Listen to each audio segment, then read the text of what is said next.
요나서 4장 1절에서 11절까지의 말씀을 제가 봉독하겠습니다. 요나가 매우 싫어하고 성내며 여호와께 기도하여 이르되 여호와여 내가 고국에 있을 때에 이러하겠다고 말씀하지 아니하였나이까. 그러므로 내가 빨리 다시스로 도망하여 싸우니 주께서는 은혜로우시며 자비로우시며 노하기를 더디하시며 인애가 크시사 뜻을 돌이켜 재앙을 내리지 아니하시는 하나님이신 줄을 내가 알았음이니이다. 여호와여 원하건대 이제 내 생명을 거두어 가소서. 사는 것보다 죽는 것이 내게 나음이니이다 하니 여호와께서 이르시되 내가 성내는 것이 옳으냐 하시니라. 요나가 성읍에서 나가서 그 성읍 동쪽에 앉아 거기서 자기를 위하여 초막을 짓고 그 성읍에 무슨 일이 일어나는가를 보려고 그 그늘 아래에 앉았더라. 하나님 여호와께서 박넝쿨을 예비하사 요나를 가리게 하셨으니 이는 그의 머리를 위하여 그늘을 지게 하며 그의 괴로움을 면하게 하려 하심이었더라. 요나가 박넝쿨로 말미암아 크게 기뻐하였더니 하나님이 벌레를 예비하사 이튿날 새벽에 그 박넝쿨을 갉아먹게 하심에 시드니라.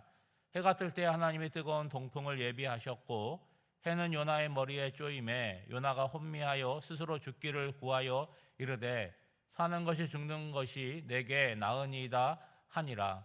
하나님이 요나에게 이르시되 내가 이 박넝쿨로 말미암아 성내는 것이 어찌 옳으냐 하시니 그가 대답하되 내가 성내어 죽기까지 할지라도 옳으니이다 하니라.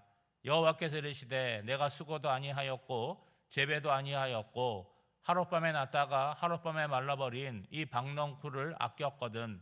하물며 이 큰 성읍 니느웨에는 좌우를 분변하지 못하는 자가 12만여 명이요 가축도 많이 있나니 내가 어찌 아끼지 아니하겠느냐 하시니라. 아멘. 오늘은 요나서의 마지막 장입니다. 제가 어제 말씀드리기를 요나서는 4장까지 있지 않고 3장 한 장만 있으면 참 은혜로운 책일 거라 그렇게 말씀을 드리지 않았습니까? 여러분 1장을 보면 요나의 모습, 선지자로 부름받은 요나의 모습은 보편적인 예언자의 모습이 아닙니다. 그렇지만 그 연약한 모습으로 인해서 그가 하나님을 체험하고 변화되는 그런 경험을 하지 않습니까? 그 다음에 나오는 내용이 여러분 3장이잖아요. 요나가 하나님의 말씀에 순종하여 니느웨로 갔습니다. 가서 심판을 전하기는 했는데 어떻게 전합니까? 무성의하게 전합니다. 심판을 전하지만 대안을 그렇게 전하지는 않았어요. 그러면 이런 질문이 생길 수 있잖아요. 그럼 뭐하러 갔느냐? 여러분 안 가면 어떻게 됐겠습니까? 물고기 뱃속에 들어갔다 나왔는데 하나님이 또 자기를 어떻게 하실지 모르니까 그 두려움이 요나로 하여금 니느웨에게 가게 했죠. 가긴 했지만 속마음은 어때요? 니느웨는 멸망해야 된다. 여기는 구원받으면 안 된다. 그런 마음이 강했습니다. 그런데 여러분 어떤 역사가 일어났습니까? 요나가 성의 없이 전하는 그 심판의 경고에 대해서 왕으로부터 백성, 짐승에 이르기까지 금식하고 베옷을 입고 철저하게 회개를 합니다. 여러분 분명한 것은 뭐예요? 요나 선지자가 능력이 있어서 니느웨 백성들이 회개하는 것이 아니라는 거예요. 여러분 니느웨 백성들에게 배울 점이 뭡니까? 요나가 어떤 사람이냐, 그가 열심히 있느냐, 충성스러우냐, 뭐 논리 있게 지혜롭게 말씀을 전하냐, 그것과 상관이 없잖아요. 그 부족한 자를 통해서 선포되는 하나님의 심판의 말씀에 믿고 반응을 보였다라고 하는 거예요. 어떻게 반응을 보였습니까? 철저하게 회개를 했다는 거예요. 그러니까 이들의 모습을 보면 마치 오늘 회개 안 하면 내일은 없는 것처럼 그런 반응을 보였어요. 여러분 어떤 결과가 나왔습니까? 3절 마지막 절에 보면 하나님이 뜻을 돌이키사 내리리라고 말씀하신 재앙을 내리지 않으셨습니다 라고 나오잖아요. 그러면 여러분 요나 선지자를 놓고 볼 때 두 가지 체험을 하지 않습니까? 하나는 어떤 체험이에요? 개인적인 체험입니다. 하나님의 뜻을 저버리고 도망을 갔는데 하나님께서 그를 버리지 아니하시고 다시 불러서 선지자로 다시 재고용해 주시잖아요. 또 하나는 뭡니까? 자기가 선포된 그 하나님의 말씀, 자기도 알 거 아니겠어요? 근데 그런 무성의한 말씀에 하나님의 능력이 나타나는 것을 자기 눈으로 목도하는 체험을 하게 됩니다. 그러면 여러분 얼마나 감사하고 얼마나 놀랍고 얼마나 은혜가 넘치겠습니까? 여러분 구약에 나오는 선지자들을 보면 요나 같은 사람이 없잖아요. 다 경건합니다. 다 하나님 두려워하고 충성스러운 자들이에요. 그들이 하나님이 보내신 곳에 가가지고 아주 열심히 최선을 다해서 하나님의 말씀을 선포했어요. 여러분 어떤 역사가 나타났습니까? 매맞고 감옥에 갇히고 오히려 고난을 당하는 역사가 나타났어요. 또 요나의 경우는 정반대잖아요. 전혀 선지자 같지 않은데 놀랍게도 그 어떤 선지자보다도 아주 특별한 체험, 특별한 결과가 나타나게 된 거죠. 그러면 여러분 이제 마지막 장 4장이 시작되는데 어떤 기대가 생깁니까? 4장은 어떤 내용으로 돼야겠어요? 요나가 하나님에 대한 감사의 고백으로, 감사의 찬양으로, 감사의 기도로 나와야 되지 않겠습니까? 그런데 여러분 4장이 어떻게 시작이 됩니까? 1절을 보면 요나가 매우 싫어하고 성내며라고 시작이 돼요. 여러분 3장을 읽고 나서 4장 1절이 이게 연결이 되는 것 같으십니까? 그럼 요나는 왜 기분이 나쁘고 화가 난 거예요? 누구를 향해서 지금 이 화를 내고 있는 것입니까? 여러분 따로 말씀드리지 않아도 이게 왜 화가 났는지, 누구에게 화가 났는지 여러분 짐작이 되실 거예요. 니느웨가 멸망해야 되는데 지금 어떤 일이 일어났어요? 구원을 받았고 심판이 면제가 되었습니다. 그러니까 하나님에게 화가 난 거잖아요. 내 뜻은 뭐예요? 니느웨가 멸망해야 되는데 하나님이 정반대로 니느웨를 구원하셨기 때문에 기분이 몹시 나쁩니다. 그리고 그렇게 하신 하나님이 너무 싫어서 화가 나는 거죠. 여러분 2절을 보면 더욱 놀라운 사실이 기록되어 있어요. 하나님께서 요나에게 첫 번째로 말씀을 주셨을 때 그 말씀에 순종하지 않고 다시스로 도망간 이유가 나옵니다. 어떻게 우리가 짐작을 했냐면 요나가 하나님의 선지자이지만 하나님의 마음을 몰랐기 때문에 그 뜻을 거슬렸다라고 생각할 수 있는데 이 4장에 보면 요나의 고백을 들어보면 어떤 결론이 나오냐?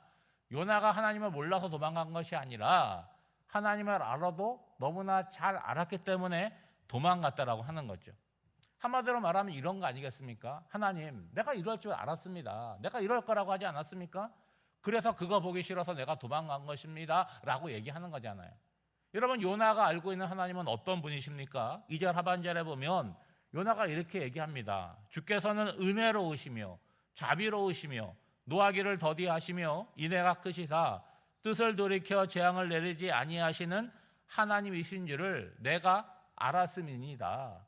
여러분 3장의 결론이 나온 다음에 알았던 게 아니었다는 거예요. 이미 하나님이 처음 1장에서 부르셨을 때 이미 그때 알고 있었다는 거예요. 여러분 요나는 하나님이 어떤 분인지 어떻게 알았을까요? 어떻게 모를 수 있습니까? 조상들로부터 하나님이 행하신 일을 들었고 자기 인생의 경험을 통해서 하나님을 분명히 알았습니다. 여러분 하나님께서 은혜와 자비의 하나님이 아니시라면 지금 요나가 숨쉬고 있겠습니까? 이미 풍랑이는 바다에서 익사했거나 물고기 뱃속에서 소화가 되었겠죠. 이렇게 버젓이 살아서 니느웨에서 복음을 전하고 하나님 앞에서 바락바락 대드는 모습을 보면 여러분 하나님의 은혜가 아니고서는 이렇게 할 수가 없는 거죠. 다시 말하면 하나님이 얼마나 좋으신 분인지 자기가 고백하는 그 하나님을 뭘로 증명하는 거예요? 자기의 존재로서 증명을 하고 있다는 거예요. 그런데 여러분 뭐가 문제입니까? 하나님이 이렇게 좋으신 분이라는 것 나에게는 너무나 당연한 거예요. 그런데 내가 매우 싫어하는 니느웨 백성들에게도 좋으신 하나님이 되는 것은 나는 용납할 수 없다. 그 마음이라는 거예요. 그래서 어떻게 합니까? 어깃장을 부리잖아요. 여러분 3절에 보면 이꼴저꼴 다 보기 싫으니까 하나님 나 데려가세요. 나 죽고 싶습니다 라는 얘기를 하는 거예요.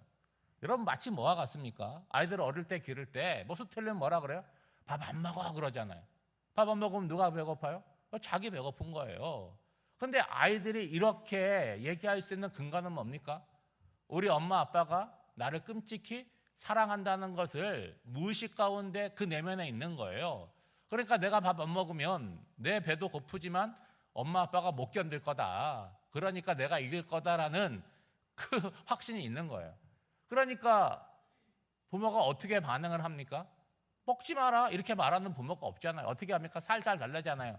일단 밥 먹어. 그럼 엄마가 좀 생각해 볼게. 해줄게. 이렇게 살살 꼬셔가지고 밥을 먹도록 하지 않습니까?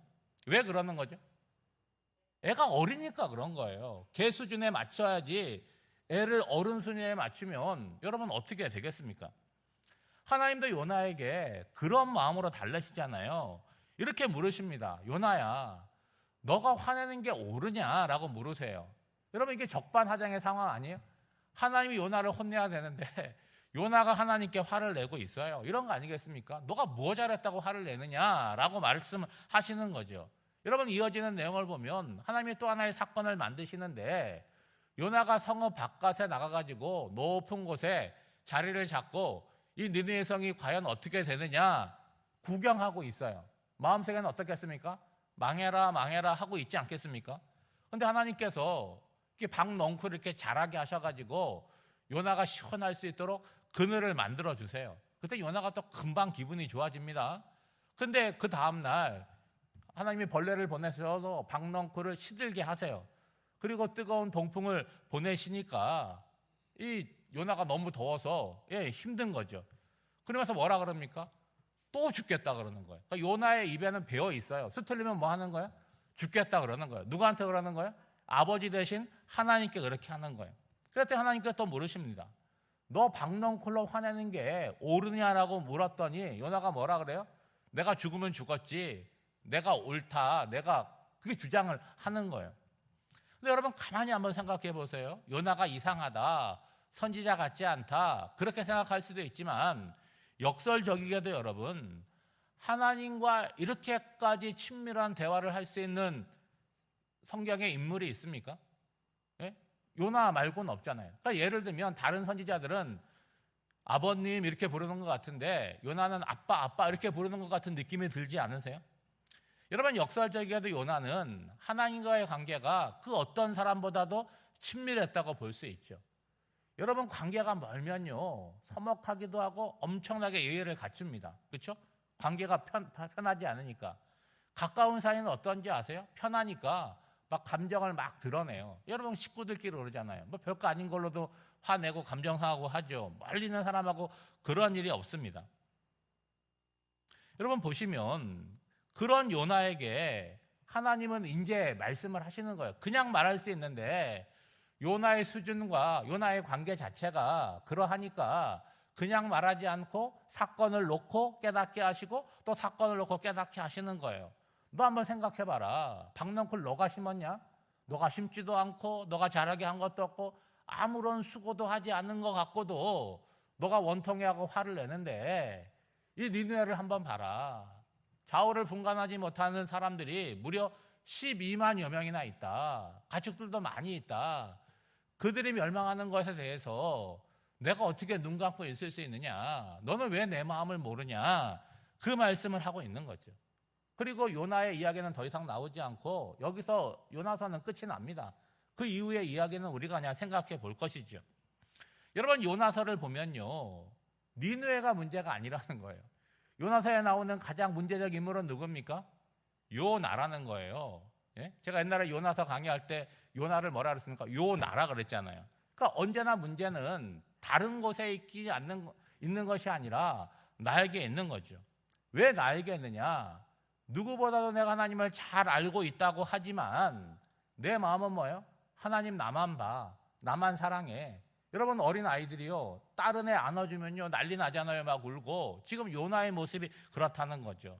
그래서 나만 사랑해주고 내 기도에만 응답해 주셔야 되는 그런 고집과 편견이 있어요. 그러니까 넓게 보면 이게 이스라엘의 선민의식이고 민족주의라고 얘기할 수 있겠죠. 오늘 우리도 그럴 수 있다는 거예요. 내가 예수 믿으니까 나만 구원받고 나머지는 지옥 가든 안 가든 상관없고 내가 다 판단하고 내가 하나님 노릇하는 그런 우를 범할 수 있다는 거죠.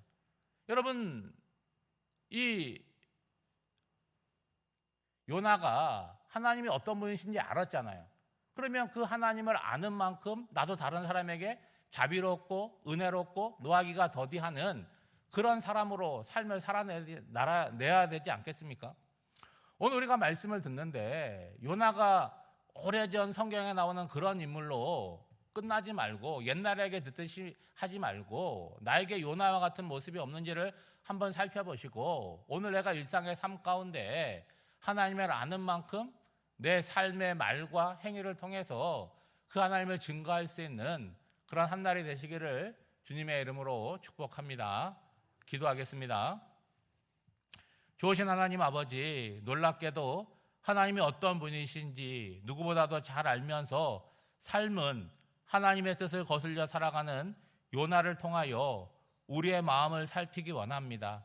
나 중심적인 신앙에서 하나님 중심의 신앙으로 자라나게 하옵소서. 하나님에게 온갖 사랑과 은혜를 받으면서도 정작 다른 사람들에게는 인색했음을 회개합니다. 사랑이 많으신 하나님의 자녀로 우리도 사랑이 많은 사람으로 은혜가 넘치는 사람으로 살아가게 하옵소서. 그리하여 세상이 우리를 보고 하나님이 어떤 분이신지를 온전히 볼 수 있도록 인도하여 주시옵소서. 오늘도 새날을 허락하여 주시고 살아가게 하여 주시니 감사드립니다. 우리의 인생이 한계가 있고 유한한 인생임을 기억하여 하게 하사 우리의 남은 날을 계수하여 오늘을 지혜롭게 살아가는 복된 성도들이 되게 하여 주시옵소서. 이 새벽에 주의 전화와 말씀을 듣고 기도하는 성도들에게 함께하여 주사 하나님과의 관계가 친밀해지게 하여 주시고 더 깊은 자리로 나아가게 하옵소서.